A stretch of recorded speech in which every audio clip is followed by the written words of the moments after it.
Okay, this is the critical lap. This is the critical lap. Confirm. Let me alone. I know what to do. Lights out and away we go. Hey, what's up, Daniel? How are you? I'm good. It's a nice frigid evening here. We're getting snow flurries. We're not quite snowed in, but we are flurried. Happy We are New snowed Year, by the around. way. Happy New Year, indeed. Yeah. I have not spoken to you since the New Year. Was it a good New Year celebration? So we were basically in our pajamas, but we were at a friend's house. Okay. Friend one made coq-au-vin. It was delicious. Okay. We shared a few bottles of wine, a couple bottles of Is it- champagne. We Wait, had a is that a babysitter. food or a beverage? Or I can look it up, but It is coq is the French word for rooster, I think, okay. or maybe chicken. I don't know. Okay. So But it's like a chicken-based meal. COQ. So yeah, it's chicken cooked in wine. It's like a slow cooked chicken in wine, Okay. and it's really good. All right. Really, pretty really good? falls off the bone. Nice. Yeah, so coq-au-vin and some wine and champagne and yeah, just all the things that you want to do when you're this age. You know, Right. Like if you're gonna celebrate something, at least do it on your own terms. I don't like. Okay. I don't like. I thought you were going to say. I thought you were going to say you ate all that good food and then went to bed at like 10:30. No, Which is no, what no. I really We wanted to at my age. we wrote it into the wee hour. Yeah, honestly, that could have been a better plan, but we intentionally started late. We started at 9 Okay. to give ourselves. The kids went to bed. We had a regular night. For all Yeah. the kids knew, it was, just Tuesday or whatever. Right. But what about you guys? Did you celebrate? Did you go We out? did. I mean, we stayed up as don't well. Don't you have a famous annual cold weather costume party? Occasionally we do. It's not for New Year's, but we did stay up till midnight. We did stay out till midnight. No costumes. Nice. Yeah, we went. So we had friends in town visiting, and took them out to dinner to go into like a good Italian place, and then I have a local friend who just opened a new cocktail room. So we dropped in there, and it was pretty quiet, but yeah, rang in the new year there. Would you call this cocktail bar like a speakeasy? I mean, you need to be quiet while you're there, but no, there's no password to get in. Okay, but yeah, it was really good.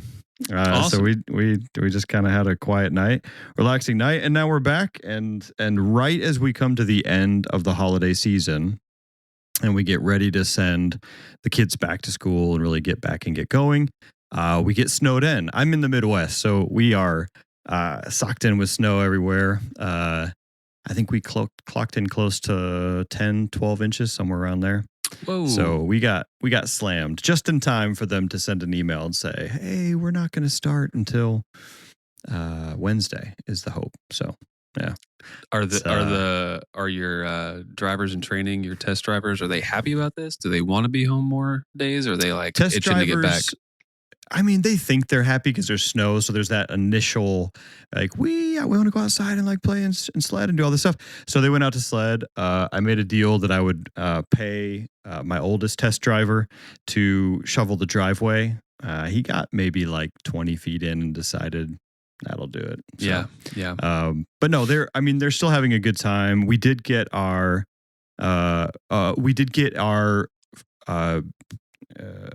Pinewood Derby racing Congratulations. on Saturday, I heard right it. before the weather hit. Yep. Tell us about that, because that's pedigree right there. That's I mean, good listen, stuff. we're building a dynasty, a legacy, whatever you want to call it here. Yeah, we're just building up from the ground up here. No, it was great. It was a lot of fun. We got it in right before the weather hit. Had to scrape a bunch of ice off the car. For the second year in a row, we won second place in the division. And we also won a like creative award. I don't know if you can see over my my shoulder the little green coin here, a creative award for the most race car like, which I feel like was the real prize worth winning. Most it was great. realistic rendering of an actual race car. Yeah. I mean, it was, yeah, really proud of it. If you my get test driver closer and performed closer really well. if you get closer and closer to a real race car, you might just be able to swap in that Lego, and I wonder how it would perform. Right, that Lego McLaren set, just like yeah, you get a really realistic Pinewood Derby build, and then you get it past the regs, you get it into Parc Ferme, if you will, and then you do a little switcheroo. You do a little switcheroo and you win it. I was surprised by how strict those Parc Ferme rules are. You got to show up like the night before and check everything in. And they like have special measurement tools for the length and the width and the height and all that. And we passed all of them with flying stars, but that was a lot of fun. Wait, so honestly, you're not even we had kidding. a blast. The Pinewood Derby has a 12-hour Parc Ferme? That's right. Yeah. You got to check your car in. They weigh it. You can be a maximum of 5 ounces. We were exactly at 5 ounces. Like, these are the things that give me glee as a constructor, right? Like, I'm like, my face is lit up because they're, you're 5 ounces. And they give you that look.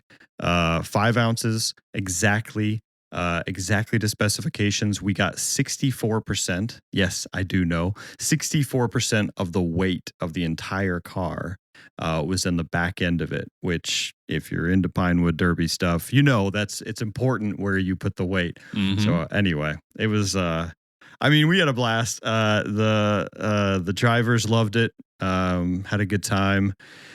I do feel, and I think you'll agree with me at this point. I mean, what is it? 3 times a trend. So we've only done twice, but we have picked the second place Constructors Championship car 2 years in a row, and both years we've gotten second place. So I think at some point I have to admit, like, I'm not superstitious, but I'm a little stitious, and maybe we need to pick the McLaren next year or something. But I didn't want to paint the McLaren, so. I mean, the benefit here is that it seems like the Pinewood Derby happens after the end of Formula One, right? So you'll always know who wins the Constructors Championship. Yeah, I mean, you're spinning this as a good thing, but in reality, like, I chose this. Like, we chose this. I asked him, like, which one do you want to do? He's like, the Ferrari. And I was like, are you sure, man? I mean, it was like second place. We could just paint it orange and black. And yeah. Well, tell us about who came in first place. First place? So, all right. This is a whole thing. This entire episode, by the way, we're just going to focus on the Pinewood Derby. This is the Pinewood Derby episode. We're going to record our actual regular podcast after the real one. Okay, yeah. This is just the first. Right. This is just the intro segment. Or hear me out. Hear me out. Sorry, interruption. No. We could rename the critical lap to Formula Pinewood. Yeah, the critical ramp. It's all gravity based. The critical drop. It's anyway. So the Pinewood Derby, the thing about it is, and love it or hate it, maybe it's the same as Formula One. Love it or hate it, it comes down to, frankly, the like simplest, flattest, heaviest, smoothest, loosest wheel based car. So like the winner almost always tends to be, what looks like a surfboard on wheels. That's just perfectly weighted and super thin.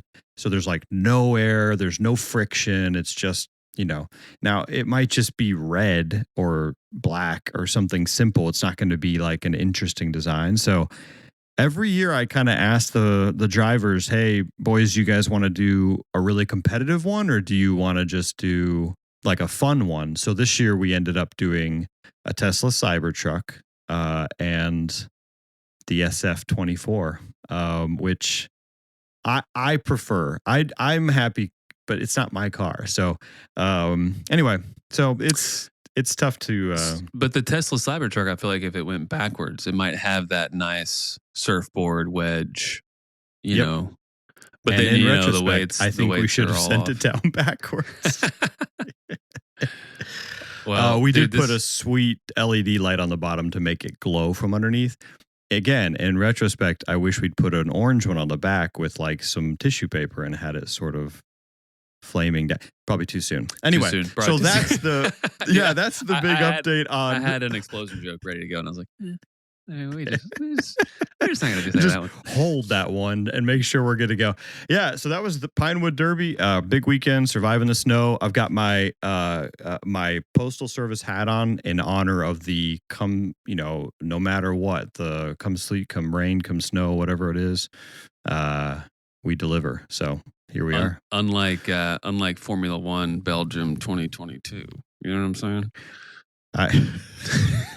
No, I'm trying to remember that one off the top of my head. It was the one where remind me of that. Albon, Russell, and I don't know who else was on the podium, kind of just like because they ran like 4 laps or something, maybe 12. I need to. This is obviously stuff I'm not prepared for because I wasn't thinking about this. But there was a race at my absolute favorite track, Spa. I'll go ahead and I'll label myself as a simple fan here. Spa is my favorite track. But yeah, one year we were robbed of the Spa race because it rained too much, and they were just like, never mind. I mean, it was rough, but they could have given it a few hours or something. I don't know. They were like, this rain isn't going away, so we can't do it. Yeah. Or from my perspective, no, you need to race. You can go 40 miles per hour if you need to, but you got to race. No matter what, we're going to continue on. So this is our Belgium, hopefully for the year, and maybe just some quick introductions. This is the Critical Lap, your one-stop strategy for all things Formula One. Introduced ourselves already. I'm Ruben, kind of their bandwagoneer, your new American fan, so to speak, who, like so many others, came in with Drive to Survive and have stayed for the party. And I'm Daniel, and I like speed. Guys, I'm not an expert. I'm just old and been around liking Formula One before you had good access to it, before you had wonderful, wonderful things like Drive to Survive and other content to keep you informed, entertained, and engaged, even when the cars weren't going around a track. So I'm happy to be here on the Critical Lap talking about all things Formula One. And adding, I think, kind of that extra step, right? One thing we've kind of seen is the Americans, we're all relatively new to this market. I have a lot of questions. I've got a lot of questions having watched a few seasons and wondering what's going on. So, Daniel, I don't know where you want to start today. I've got a couple things that are kind of bouncing around, reading a couple of updates. The big one has been Hamilton. I think everybody has been waiting for a full 360 plus days for Hamilton to drive a Ferrari. So there's a bunch in the news right now about him getting ready to practice. And I think the rules are he can practice in a car that's 2 years old or older. So I think he can use the 2022 or 2023 model to do some practice laps and so forth. I don't know if you've seen anything about the testing and so forth, test prepping. I'm not up on that, but I do think that as soon as Hamilton, I mean, we've all seen like the photoshopped images of Hamilton in a Ferrari costume, right? And I'm calling it a costume because if you're not really a driver, so if he's not really a Ferrari driver, he's wearing red. It's whatever. So it's he's been photoshopped. It's a Halloween costume. It's a Halloween costume. So he's been photoshopped into the red driver suit, and it looks weird. It's like when you bite into something expecting it to be sweet and it turns out it's savory instead. It's like, whoa, what is that guy doing? And so seeing him in a red car to me is just going to be like, wow, we really have entered like a new era of Formula One.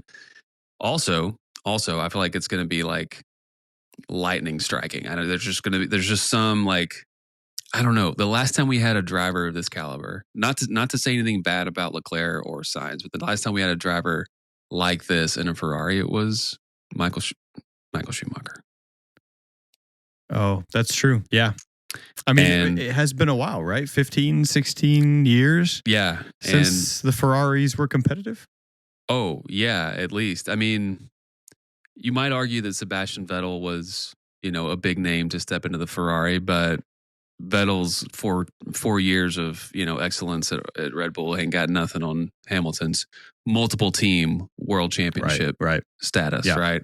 So I'm excited for that. I'm excited for Ferrari to kind of have that, like, all right, if we can't win now, we never can win, and hopefully it's not a Fernando Alonso situation where like no matter how good the driver might be or no matter how good he might be at helping the team develop or whatever, he just can't get it right. Yeah, I mean that's my question though. So Is Hamilton going to? Do you honestly think that Hamilton has a chance of getting an 8th championship with Ferrari? I do think he does. I mean, okay. Combine the strength that they had, just like we were talking about on one of our previous episodes. If McLaren is ever going to win the drivers' championship, like if Lando's ever going to do it, it's going to be this year. Why? Because the regs haven't changed. There's one more year you can build on all the development that's happened up until this point. Ferrari's chomping on McLaren's heels. They were second in the championship, right? The constructors championship. Right. So, I mean, if it's ever going to happen, it's going to happen now. If it's ever going to be that a really good driver hits, the timing just right with an actual constructor that has control over their own power unit, etc. That this is the time. So that's the same for Ferrari and McLaren. So realistically, this is a dogfight between Ferrari and McLaren this year. As you're asking me, and as my wheels are turning, I'm like, man, this is probably going to be a really good year for Formula One. This is probably going to be a great year to watch.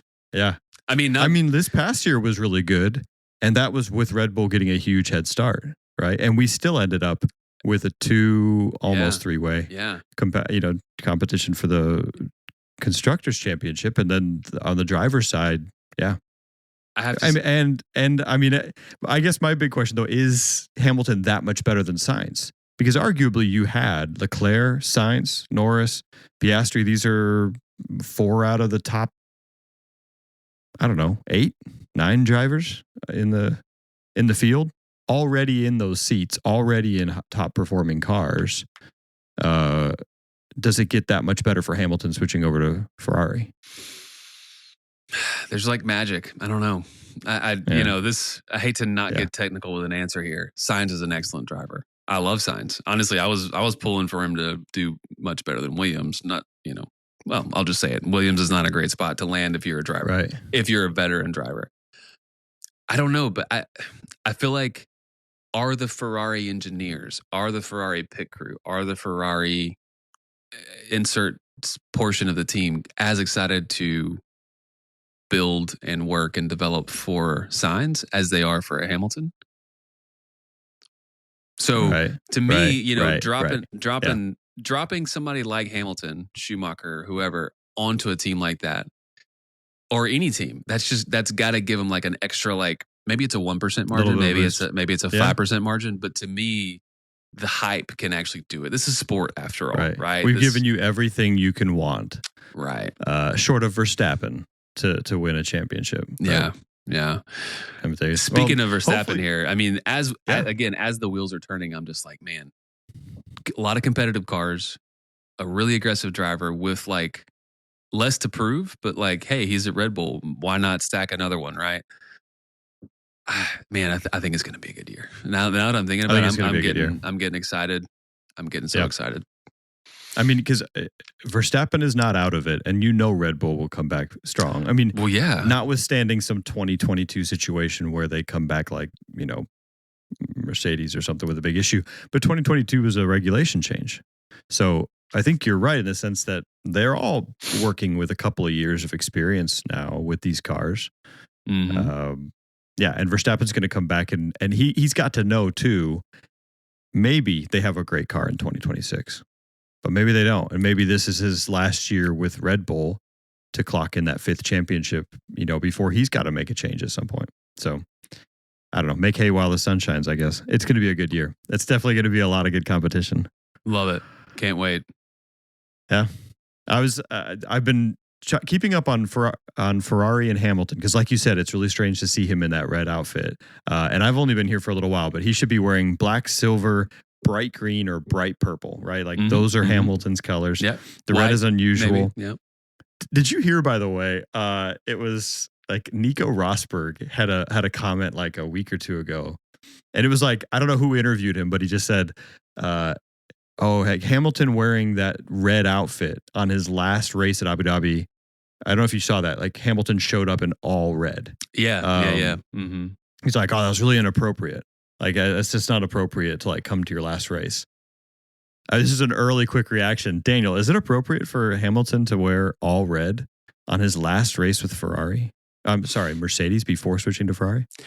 So here's where I think you might, and I don't know what Hamilton's answer to any kind of controversy might have been, I think no, not appropriate. I'm sorry. Yes, appropriate. Is that no, not a big deal? No, not a big deal. Sorry. No, not a big deal. Yeah, yes, appropriate. I'm in the gravel. I just you gave me a turn. I just I strolled it into the wall here. No, you only strolled it if you drive back in the gravel right now. Right. Okay. All right. So I'm Go gonna ahead. do my best. Yeah. I think it's appropriate because what if you think about anything being red on the Mercedes car?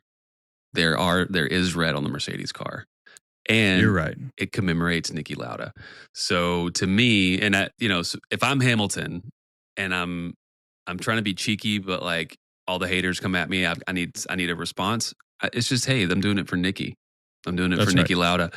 Because there's always, this year I think it was a little bit more, right? The entire air intake is painted kind of this like deep crimson.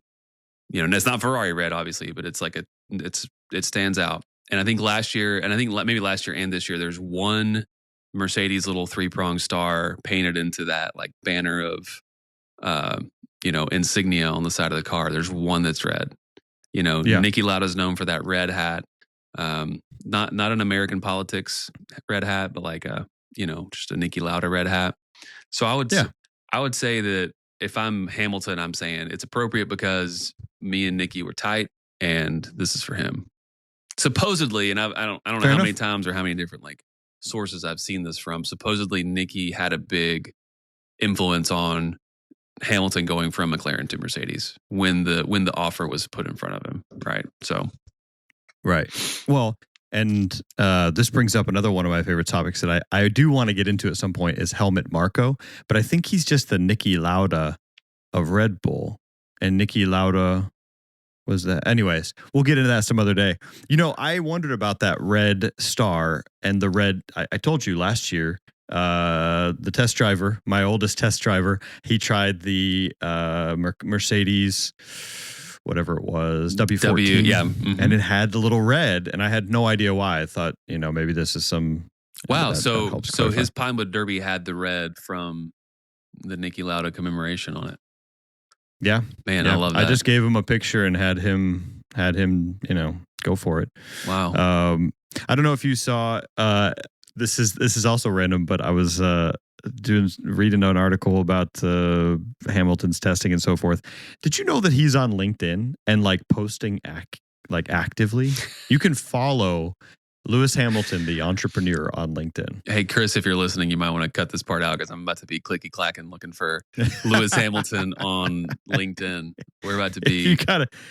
No, we need to show. We're going to show this post because he had a post that said, it was very classic Hamilton. I think the quote was "Moving to Scuderia. Moving to Scuderia Ferrari. There's a lot to reflect on. The 7-time world champion route. To anyone considering their next move in 2025, embrace the change. Whether you're switching industries, learning a new skill, or even just taking on new challenges, remember that reinvention is powerful." That's a very Hamilton quote. That's beautiful. You know what else? It's very beautiful. LinkedIn suggests to me, because at one point I had like a free trial of Sales Navigator. Yeah. I'm looking at Lewis Hamilton's profile, okay? Sales insights. As a new hire, Lewis might be evaluating new products and services for their team. Use key signals to start a conversation. Key signals. This is where we need the radio signal. Whatever it is. Yeah. That'd be the one key signal I would send his way to get his attention. I just love that when I found him, it said that he was. It always tells you like first, second, third, whatever. Degrees of freedom. Right. He's like third. I'm like, who do I know who knows someone who knows Lewis Hamilton? Yeah. So I thought that was pretty funny. I didn't honestly think any of these drivers were out there. That's it. What else did I see? I saw F1 had posted the votes are in on the best driver pairing for 2025. Did you see that? I haven't done a dive on it, but it did come across my desk, if you will. Did you read it, or do you want me to? Do you want to guess what the top pairing voted was? I mean, Hamilton's got the hype. I assume it's Hamilton Leclerc. That's Hamilton. Okay, yeah, that's Hamilton. Leclerc. Yeah, I mean, but for 56% of the vote, next closest was 29%. I'll give you a guess on that one. Driver pairing. I mean, is it Piastri Norris?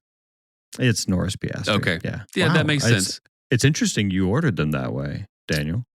Why did you say Piastri Norris? Yeah, that is not alphabetically accurate. But I think what you had me going on, I'm like thinking of the driver lineups, and I think, Lando Oscar, but I can't just say Lando. That's not appropriate. So I think Norris Piastri. I think the last thing on my mind was Piastri, so I said Piastri. And obviously, I think it's papaya rules. First one, then the other. You're right. You're right. So every time we say it, we have to remember what the last one was. We have to switch it. Remember what the last. Yeah. It's a switch that goes back and forth. Those are the big ones. They still listed Verstappen and Lawson as third, but it's 6% of the votes. I think. But I'm not sure who was voting. This is like fan base voting, right? This isn't. This isn't like an analytical or technical. This is driver of the day, where if Hamilton passes 3 people, it's like Hamilton is driver of the day. Yeah. If Yuki Tsunoda has like a fun radio exchange, he's which I mean, driver of the day. Well deserved, honestly. I like Albon and Sainz. Honestly, like you've got like 2 kind of underdogs at an underdog team. Like, what's not to love about that? I am curious to see that. I like Albon a lot, but it's always I think it's somewhat easy to like the underdogs, and I don't mean that as like a shot at Albon, but just on one of the smaller teams, it's easy to like those drivers who are kind of struggling and fighting, and sometimes outperforming their vehicle. Oh yeah, very outperforming their vehicle. I mean, like Williams himself kind of acknowledged, like, we haven't done anything on the floor of this car. We have underdeveloped this car. And Albon's out there. Granted, like they strategically underdeveloped the floor because they just made it super fast in a straight line. Right. So and hey, like maximize that advantage that you have. So I like Albon for that reason. I think Sainz is gonna, add to that, or have kind of a similar approach where he's squeezing every bit out of it, wringing its neck, as they say in the ringing its neck, which is such a violent, like, geez, how are you riding, like, horses? For I think it's for chickens, right? But yeah, they work it in, especially in qualifying, right? I don't know if it's Martin Brundle or one of the other British guys, but they always like, they're talking so fast, and then they're like, and absolutely ringing the neck of that W14 around turn 5. The neck. It's like, you're exactly right. Yeah. That, and what's the one they say whenever you get beat by like a tiny amount right at the end? They say, like, is it pip? He got pipped. Oh, I don't know. This is interesting. Yeah, I think I love watching and hearing all their random statements they say, some of which, in an American market would get some smiles. But yeah, I forget what year it was. I feel like we could do a fun analysis here if we just had like a transcript of all the commentary. The word concertina was used over and over and over. Yeah. Like, and I had to, when it first started like becoming popular, I was like, I don't know what that means. Yeah. I had to Google concert. Guess what concertina is? I mean, you probably know. It's like smushed layers of things. It's literally just another word for accordion. It's like a type of accordion. Yeah. You want to know how I know this? I've been watching Formula One, and they keep saying that concertina effect. Look out. I think they said it when Stroll smashed into the back of Ricardo last year, or this past year, I guess. Mm-hmm. Smashed into him, they said that concertina effect. And I was like, well, what is this? Is this the earth rotating under the cars? It's causing them like what has happened? This Canadian driver, And I looked it up because 3 days later, I heard it again on the Great British Bake Off. And they were like, this pastry, look how it's just collapsed, that concertina effect. And I was like, no, stop it. You can't have it in both places. Did Paul Hollywood say concertina? Oh, Paul Hollywood said. He had just finished watching a race. That's what I was about to say. Like, that was just in his brain. Yeah. And it just came out. It was like, what's the word? Yeah. What's the word for that? Where it's like, trying to make baking look more awesome than it is. Well, yeah. The concertina effect has really just caused this pie to crash into the other pie. Well, yeah. So we'll have some analysis for you down the road. I'd like to see, and maybe this is a good job for AI, how many times the word concertina is used in Formula One commentary year over year? Because I think it's lower this year. I mean, I think 2019, 2018, it was just like all the time. Yeah. Concertina. But anyway, did we lose a lot of our crashy drivers? Because every time you have car drivers rear end people, they call it the concertina effect. I didn't know there was an excuse, like a physics sounding excuse for why I rear ended a car. Apparently, it's they stopped faster than you did. Right. It's a brilliant explanation. Mm-hmm. Yeah, I would love to see that. Concertina effect, very fancy phrase. You can use it in baking, driving, or frankly, any other time you're recording. If you're a musician, if you're performing on the streets of a large city for change and other favors, playing an actual accordion, playing a miniature concert, a concertina, which can play a mini concert. I would love to see how many other industries try to use that phrase as well as it gets more popular. Mm-hmm. We'll try to use it as much as we can here on the Critical Lab. Daniel, let's see. I already threw one quick reaction your way. At least one of the ones that I had for you today. You got any quick reactions for me? I've got one for you. Hey, man. Should there be more races in the United States? We've got Miami, Austin, Vegas. Should the calendar grow? No. I agree. No, I mean, why not, right? I mean, if you bring like 9 of them here, it gets probably cheaper for me to go to one of them, but no, it doesn't. To me, it doesn't make a ton of sense to bring more races here. Okay, I say no. We don't need one. We've got 3. That's quite a lot. Mm-hmm. We've got Britain has 1, and they invented the sport. Britain has 1 and they invented the sport. But think about this. If you overlay the geographical. Easy for you to say. If you overlay the geographical, outline of the U.S. onto Europe, right? Mm-hmm. Texas is more or less like Italy. You got California out to the west. You got, Ukraine is kind of Michigan-ish, right? Like, think about how many so many hot takes here. Let's not get off Texas is basically Italy. Geez, okay. That's just kind of how it fits, right? But think about just like how many races are in that one geographical area. So maybe you could say for the population, for the area, whatever. But I'm sort of burned out on these spectacular races where we're just turning a big parking lot into some kind of circuit. Right. I mean, it's cool. I think it's good for the sport to grow. I think growth is good. I'm like, hey, I'm actually more excited to go to Montreal. I'm more excited to go to Mexico City. I'm more excited to go to Spa. I've never been to Spa, right? Right. And I really hope they don't stop racing at those legacy tracks. Obviously, Monaco isn't going anywhere, but I can't really afford that these days. So I want to see a race in Italy. I want to see that race in Spa. I want to see. Luckily, I've seen one in Barcelona. It doesn't seem like Barcelona might be on the track or on the calendar, for sure going forward long term. So those are the kind of things that I would like to see more of. I mean, if we were going to do another race in the States, why not Laguna Seca? It might be impossible to race a Formula One car around Laguna Seca. IndyCar does it, but it might just not work. It might just break the cars too much. Which would be interesting to see. Which I would like to see, absolutely. I'm sure Stroll would be into that. Well, and imagine the concertina what I've effect. heard said. That's right. The concertina effect is terrible here, as well as the Coriolis effect and humidity. Yeah, I mean, what I've heard, and this is not from Americans, right? I've heard this from European viewers who say America does some things really well with sports, right? They make them really big, really loud, really flashy. We know how to make sports big. I would argue that we also know how to interrupt you with commercial breaks every 8 seconds. But and nobody wants that. That's so yes, I think it's cool. I think it's great that the American market is coming on board and we're all really excited about this. Can you imagine an official in a red helmet standing on the track, just kind of casually looking at his watch with a flag in one hand, and he's just all right, commercial's over, I'm off.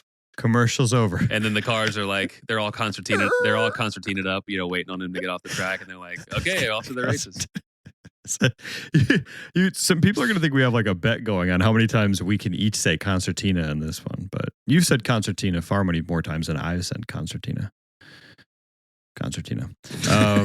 I think we should get as many races as we can, but I agree with you. I like seeing them race at what to me is exotic racetracks in Italy, right, in France, like one in Japan, one in China. I like seeing these races being added to the calendar rather than just stacking another one up in California or someplace, which is where I assume we'd put it. So the weather was good. But yeah, but it needs to be easy to get to. So I agree. The weather's huge. No, I don't want to travel outside of an already terrible weather area to spend time in an area with equally bad weather. But the desert in the middle of the winter doesn't sound bad. Like the Abu Dhabi. I want to see a race at Abu Dhabi. Yeah. I think I wouldn't mind seeing more. I don't think we need them. Is my quick answer. All right, one for you. After a 5-year test starting in 2019, the F1 has removed the extra point for the fastest lap. Good idea? Was that the right decision, Daniel? No, it wasn't. Because this is a sport after all. And if it's not gamifiable, if you're not gamifying the sport, if you're not like, I can't believe that the world championship was decided on 1 point this year, which is the difference between one fastest lap and not a fastest lap. I mean, think about the minutia that you have to get into on a strategy to be like, and we got to make sure we get that fastest lap every time we possibly can. Right. And like maybe Verstappen has a 20-second lead. He's in first. Maybe Norris is right behind him, right? 20 seconds behind him. Max can't pit for new softs or new whatever tire compound is best for the fastest lap, but maybe Norris can because he's got, guess who? Piastri behind him. And then there's another 30 seconds behind them. So imagine that, like, it takes away that razor sharp edge of the strategy. I believe that there should be more things like fastest lap that get you points. I don't know what they would look like, but maybe if you could just like incentivize a type of driving or some type of like, I don't know, like if you don't get a single, what's the black and white flag? What's the flag for track limits? Yeah, black and white, I think. Yeah, if you don't get a single black and white flag the whole race, you get an extra half point. And think about like over the course of a season, if you just drive really well, or if you can get so sharp on like that very edge of what the car can do legally, and maximizing a lap time or whatever, or minimizing a lap time, I guess in this case.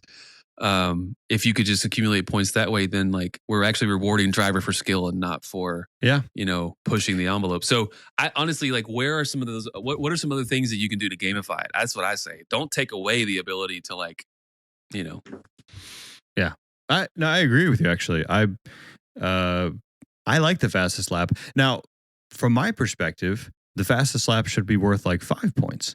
For the same reason you just said, where there are these teams that are just living and dying off getting 1 point, right? Like the whole season, they just want a 10th place finish or a 9th place finish. That's all they're going to get. Those teams would actually have something to do, right? And you wouldn't just have them down there in 17th place going, no points again for Haas or for, Williams or something like that. They can pit, put on some softs, and start chalking up some real points. And I don't know, I don't know how that works out. Maybe that causes major problems, and suddenly you have the back end teams now trying to be far enough back because you can get more points for fastest lap than you can for 10th or 9th place. But I think that would make it interesting. I heard somebody suggest giving out points for pole position. That seems unnecessary to me because you're in pole. You are. There's already enough of an incentive to be in pole.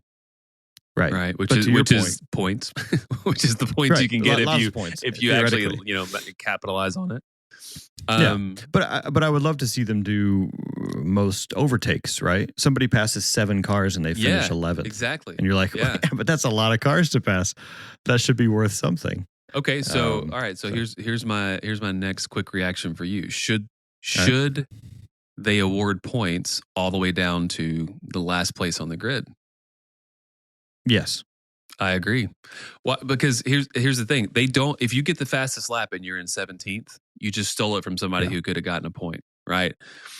but you don't yourself get points. And I think that that's cool for strategy, right? I don't know why somebody in 17th would be like, if it doesn't actually benefit them, except that just like, hey, it's a competitive sport. Maybe there's some rivalries. Maybe Max is in first or in third or whatever, but he's a contender for the championship, and Checo is 13th, and you can help him out, or whoever, I guess it's not Checo this year, right? But like whatever that could be.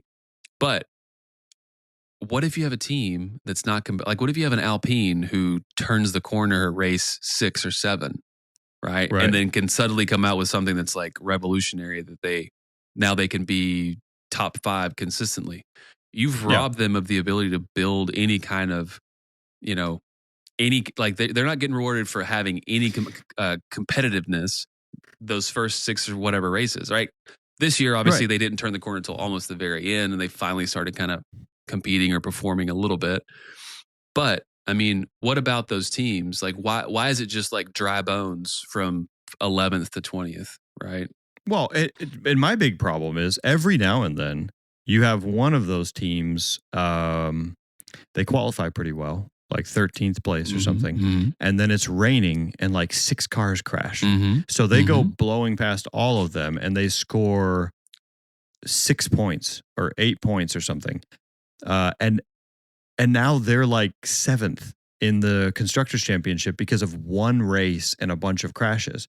You're like, well, fair is fair. And you're like, well, no, because now for the rest of the races, maybe 2 other teams outperform them consistently, but they outperform them at 12th and 13th places with no points because Mercedes, Ferrari, McLaren, Red Bull, and pick another one, Aston Martin, are always taking the top 10 spots.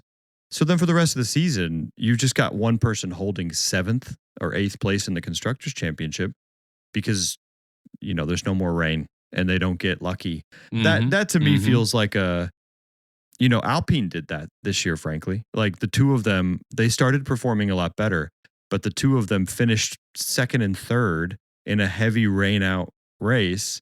And suddenly Alpine is really competitive in the Constructors' Championship. And, that's fine. It would just be worth something getting 12th, 13th place consistently every race. Right. I don't know. There's for those of you who are into this and have free time, there's a thread on Reddit called Formula 1.5. And they kind of award points in their own little system to everybody except the top teams. And I haven't read up on it recently just because, frankly, Formula One finally got a little bit more competitive the last couple of years. But back when it was just, Hamilton wins or Verstappen wins, that was kind of cool to watch and cool to follow because they would award points without the top, 2 or 3 teams or whatever in the pack, right? So it was just kind of fun to see like a different, like an alternate, championship play out. But I think that's what it would be like if you could award points all the way down. You get more like reason to be trying there at the end, For sure. Probably a lot more we could unpack there, but sorry, that wasn't the segment where we do quick reactions, but now we've got all this time to do other things.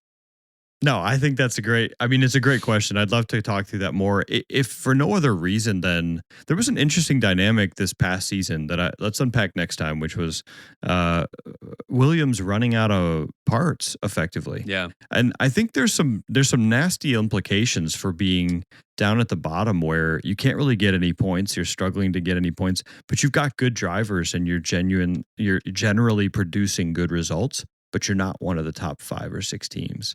That feels like you're constantly just trying to run teams off and get more wealthy teams in. But it almost penalizes. It penalizes the underdog. Why are we doing this? It penalizes the underdog. Yeah.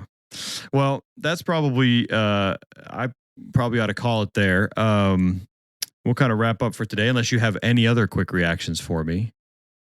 I got one more for you. Okay. Yeah. Hit me. Next year, should we just pick the number 1 car in the championship for the Pinewood Derby? Yes or no? Speaking of underdogs, right? Number 2 in the World Constructors' Championship is technically the underdog, right? So I say pick the underdog, but honestly, pick the underdog.